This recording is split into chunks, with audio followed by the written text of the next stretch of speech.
Hi there, my name is Lucy Ferry. I am a volunteer with LGDA, and I'm also a first year Master of Public Health student at Emory University. My sister actually has a CLA, so I'm super excited to be here interviewing Griffin McDaniel about his work with KLA. Well, thank you, Griffin, for being here today. Would you mind introducing yourself to start? Sure. So thanks, Lucy and to the LGDA for having me today. It's a great opportunity. So my name's Griffin McDaniel. I am an MD PhD student here at the University of Cincinnati and Cincinnati Children's Hospital. I'm originally from Virginia. I did my undergrad at Duke, and then when I graduated from Duke in 2021, I moved out here to start the MD PhD program. I am about 4 years in, and I'm working on my lab work full time right now. I'm in Tim LaCroix's lab, and we're obviously working on complex lymphatic anomalies and specifically Kaposiform Lymphangiomatosis. Got it. Awesome. So, what specifically drew you initially to study vascular anomalies? So I initially was started with a research rotation here with Tim LaCroix and his lab. It was my first rotation. So the way we structure our program is we rotate for 4 weeks in a lab the summer before we start medical school. So we move out here in like June, and then we do 4 weeks in the lab, and then later in the year we start medical school as part of the MD PhD program. So my very first rotation was with Dr. LaCroix. And I think what drew me to his lab. Initially, it seemed interesting. It was somewhat related to what I was doing as an undergraduate. I had gotten to know Dr. LaCroix through the admissions process because he was director of recruitment my year.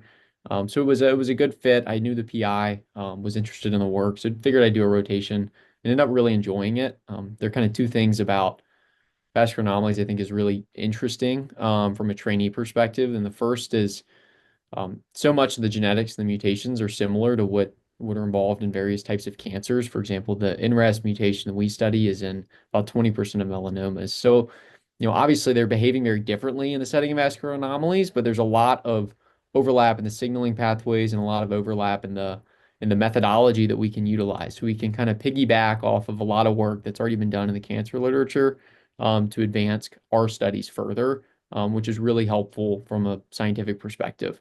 And then the other thing about the field that I was drawn to is the interactions that we have with clinicians and then with patients and patient support groups. I found it unique in this space in particular, and it's exciting for somebody who wants to be in a patient-facing career down the road to have that opportunity to work with our clinical colleagues here at Cincinnati and then at other institutions, and also to be involved with patient support groups and to meet patients and their families, and to see the LGDA at conferences as we travel and present our research. So that kind of the opportunity to interact with so many of the different disciplines within vascular anomalies has been really rewarding.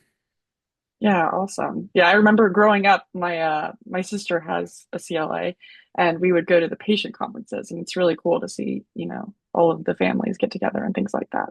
Absolutely. Um, yeah. So, what motivates your current research on KLA, and what specific goals are driving your work right now? So we are primarily right now, we have various projects in the lab. I'm mostly working on some of our modeling projects as well as some of the projects where we're trying to figure out what are some of the pathways and processes that are abnormal in KLA and how can we maybe down the road manipulate those therapeutically. So we're drawn with kind of the big picture perspective of what are the biggest issues that the field's facing. One of them we think is a lack of preclinical models to be able to test and screen new therapies. So we're really interested in developing some novel models that can be utilized down the road. And then additionally, we are working on figuring out what exactly this NRAS mutation that we study is doing, and can we leverage some of that knowledge therapeutically for novel treatments for the disease. Okay, got it. So, for somebody who doesn't know a ton about, what the NRAS mutation is, can you kind of explain that a little bit more also? Sure. So we work on it's called an NRAS Q6UNR mutation. So it's a point mutation in the protein, and there's just one amino acid, which are a bunch of amino acids that make up these proteins that is not normal and switch to a different amino acid. Typically, an NRAS is a protein that is really critical to cell function, just kind of the basic cellular processes, things like cells dividing, cells moving, cells growing, things like that. And it's really tightly regulated. And when cells need to divide, NRAS will turn on and let the cells divide, or if cells need to move or cells need to grow, NRAS can turn on to do that. However, obviously, you don't always want cells growing and you don't always want cells moving, so NRAS might be turned off in those states. Um, the mutation that we study, it makes it so NRAS is always on. So instead of responding to signals from outside the cell, telling the cell to turn NRAS on, even when those signals are absent, NRAS is still on. So what it does is it causes these cells to behave differently, and they're really active. So we see that they proliferate a lot more, they migrate a lot more, and they form these irregular vascular structures when NRAS is always on. So we're trying to figure out what exactly is happening when NRAS is always on um, in the disease. Okay, got it. That makes a lot of sense. Um, so you kind of touched on it a little bit, but can you describe the focus of your current projects, particularly your work involving the NRAS mutation? Sure. So we use in vitro models, which are models in a cell culture, just a plastic dish, and then we use a lot of mouse models as well. And our goals are to um, put this NRAS mutation in those cells or in the mice that we're studying, and then to determine the effects that are happening when we do that. So we've introduced the NRAS mutation into some human endothelial cells, so we can study those in a petri dish and study their behaviors and some of the functions of those cells. Then we also have various mouse models in which we're able to drive expression of the NRAS mutation in particular tissues. And obviously, we're interested in the lymphatic vessels and then the vasculature, so we can drive expression of NRAS Q61R throughout the vasculature or throughout the lymphatic vessels with our various models to try to understand the effect of this mutation on lymphatic vessel structure and then more fundamental cellular behavior. Okay, got it. That sounds like really important work. So moving right along, what recent advancements or discoveries in KLA research are you particularly excited about? So there's a lot of unanswered questions, and there's a lot of work to do. I think probably, there are two really, really exciting papers that have come out in the past 6 or 8 years that really drive a lot of the work we're doing. The first was, I think in 2017, Dr. Lacroix published a biomarker paper when she discovered that angiopoietin-2 levels are very highly elevated in KLA. So we do a lot of work kind of related to that biomarker paper and trying to model the elevated angiopoietin-2 levels in our model systems in the lab and figure out what's going on. And then what is also interesting was in 2019, Barclay et al. Published a genetics paper in which they found the NRAS Q61R mutation in tissue of patients with KLA. So it's not in 100% of patients with KLA. There are reports of patients with KLA who have different mutations. So it's not 100% of KLA patients have NRAS. So it's also important to study the other genetic pathways. But they found this NRAS mutation present in a lot of cases of KLA. So that lets us take the mutation back to the lab and use our experimental models to study this mutation in particular. So that was really exciting and kind of led to the development of a lot of these models that we're using today. Got it. Very nice. All right. So what are the biggest hurdles in advancing research and treatment for KLA, and how do you navigate these challenges? So I think there are a number of hurdles. There are two primary ones that come to mind. The first is honestly manpower. There's only so much that we can do. And we work as hard as we can, but we can't get all the projects done that we want to get done as soon as we want to. So um, obviously we need more people in this field. We need more people who are going to be interested in pursuing this long term. I think it's a fantastic opportunity for trainees and young investigators like me to get involved and to start doing work in labs that are studying complex lymphatic anomalies in KLA.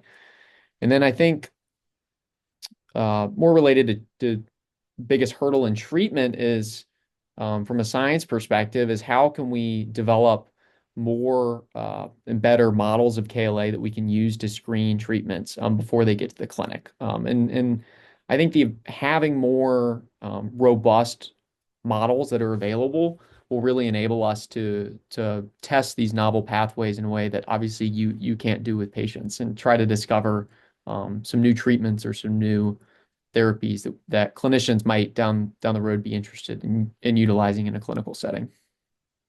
Got it. That makes sense. Yeah, calling all young investigators and public health professionals. Um, okay, so what are some of your long-term goals for improving care and outcomes for KLA patients?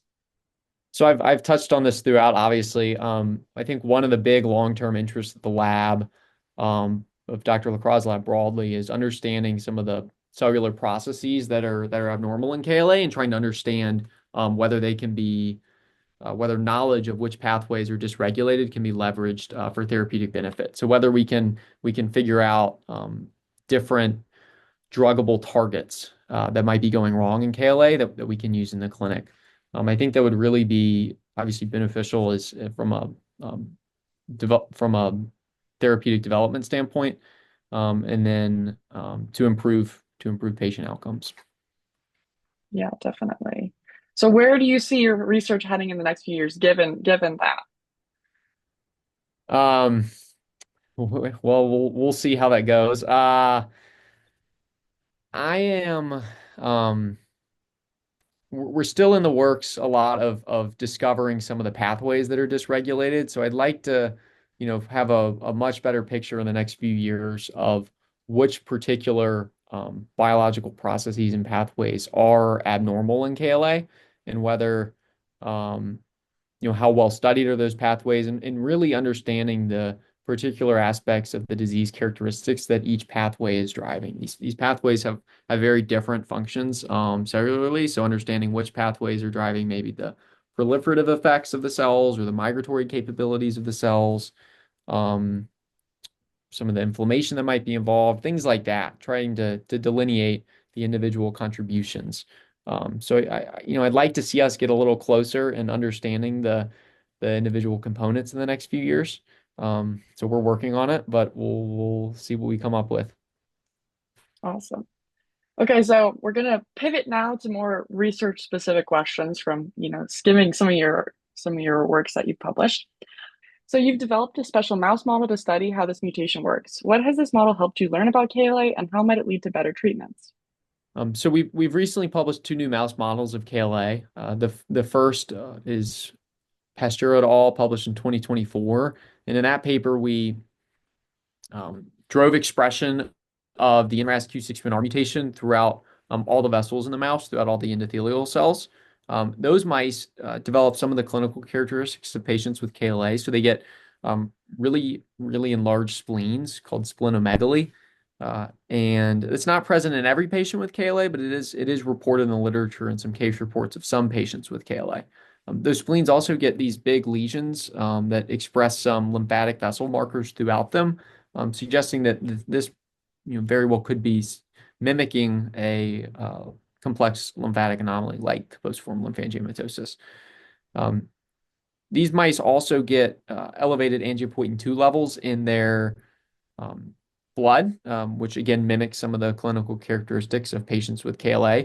They also get low platelets, or called thrombocytopenia, also mimicking one of the clinical characteristics. So these mice are really useful for understanding what might be going on in patients with KLA, and we can use these mice in the lab um, to understand some of the pathways that are dysregulated, and then eventually to maybe screen some treatments for KLA.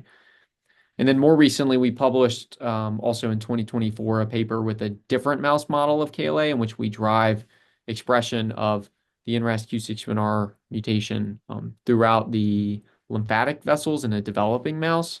And in this paper, we show that expression of the NRAS Q61R mutation throughout the developing lymphatics causes the lymphatic vessels to get enlarged.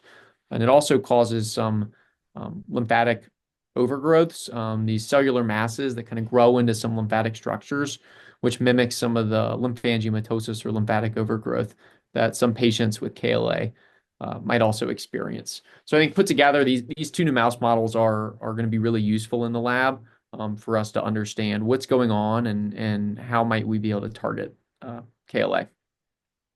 Got it. One of your findings involves something called angiopoietin 2, which seems to play a big role in KLA. Could you explain what Ang2 is and how it might be targeted to help patients? So angiopoietin 2 or Ang2 is a angiogenic molecule. It's traditionally thought that it can destabilize blood vessels and cause a lot of vascular leakage and vascular permeability. Although its role in KLA has not really been studied. So obviously it's very elevated in KLA. Dr. Lacroix published that back in 2017. And then it's also elevated in our cell models of KLA as well as in some of our mouse models of KLA. So we're able to recapitulate the Ang2 elevations in the lab. We don't know exactly what it's doing in KLA. There are a number of approaches that we can use to target Ang2 to better understand this. One is targeting the actual molecule itself. So we can use different drugs to target the molecule after it's produced as a protein. And then we can also target it as from the actual RNA. So before the protein's actually made, we can target the RNA. So we're exploring what may be the best, most useful approach to targeting Ang2 to get a better idea of what it might be doing in the disease itself. Got it. All right. Sounds good. Okay. So scientists still don't fully understand what causes KLA. What are some of the biggest unanswered questions about this disease, and how is your work helping to solve them? So there are a ton of questions. Obviously, I know I've talked a lot about what are the molecular pathways that might be implicated in KLA. Obviously, that is some key questions of what the contributions of each pathway might be towards the disease. Other than that, one of the big questions that we're working on figuring out is how this mutation occurs. We really have no idea how why this mutation occurs and when it occurs in childhood or in development to drive the disease. So we're working on trying to get a better picture in our models of what exactly is going on that's causing this NRAS mutation to occur and what happens once it occurs and how does it affect as a child grows or develops. Okay, got it. All right, a lot of research happens in the lab before it turns into treatments. How do you see your discoveries leading to real changes and how KLA is treated in the future?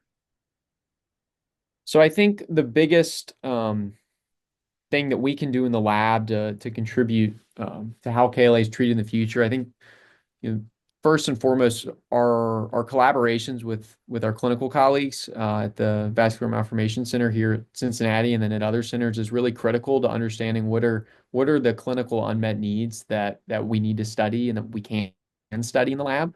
And then obviously our interactions with patients and patient support groups helps to inform those trajectories of the research that we're doing.